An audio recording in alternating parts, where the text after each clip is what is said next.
So in the last debate, Hillary Clinton used Barack Obama, as she often does, to claim that money doesn't influence her. Let's talk about SuperPACs and 501c4s, money which is completely undisclosed. Where does the money come from? Do we really feel confident about a candidate saying that she's going to bring change in America when she is so dependent on big money interests? I don't think so. President Obama had a super PAC when he ran. President Obama took tens of millions of dollars from contributors. And President Obama was not at all influenced when he made the decision to pass and sign Dodd-Frank. This is a phony attack that is designed to raise questions when there is no evidence or support to undergird the insinuations that he is putting forward in these attacks. Thank you. So is it a phony attack? Was Barack Obama not influenced by money, as Hillary Clinton claims? Well, in Barack Obama's 2006 book entitled The Audacity of Hope, Barack Obama actually laid out the corrupting influence he felt from donors. I can't assume that the money chase didn't alter me in some ways. Increasingly, I found myself spending time with people of means, law firm partners and investment bankers, hedge fund managers and venture capitalists.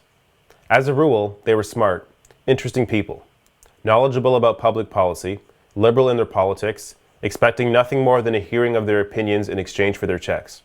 But they reflected, almost uniformly, the perspectives of their class, the top 1% or so of the income scale that can afford to write a $2,000 check to a political candidate. On core issues, I was candid.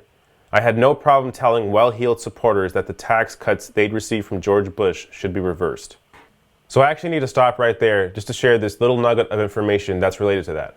Obama signed a law extending all of the Bush tax cuts for 2 years in 2010 and almost all of them indefinitely in 2013.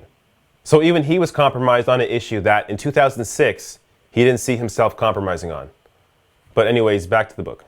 Still, I know that as a consequence of my fundraising, I became more like the wealthy donors I met, in the very particular sense that I spent more and more of my time above the fray, outside the world of immediate hunger, disappointment, fear, irrationality, and frequent hardship of the other 99% of the population. That is, the people that I'd entered public life to serve. And in one fashion or another, I suspect this is true for every senator. The longer you are a senator, the narrower the scope of your interactions. You may fight it, with town hall meetings and listening tours and stops by the old neighborhood, but your schedule dictates that you move in a different orbit from most of the people you represent. The path of least resistance, of fundraisers, organized by the special interests, the corporate PACs, and the top lobbying shops, starts to look awfully tempting. And if the opinions of these insiders don't quite jibe with those you once held, you learn to rationalize the changes as a matter of realism, of compromise, of learning the ropes. So which path do you think Hillary Clinton took?